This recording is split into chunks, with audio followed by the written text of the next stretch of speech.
Today I will talk about how can you enable notifications on your Samsung members app. So you just follow these ways, then it's going to work with you.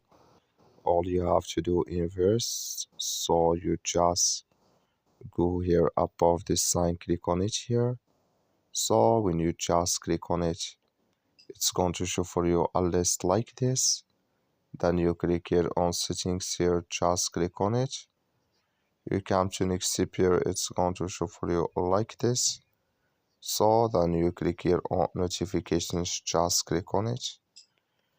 Then it's going to take you to this list here, click on notification categories here. You come here to all notifications, click in this sign. Like you see this color show for us, that's mean here all notifications enabled with us now. So that's all you have to do. I wish you I get it. That's all. Thank you for watching. Don't forget to support us by like and subscribe.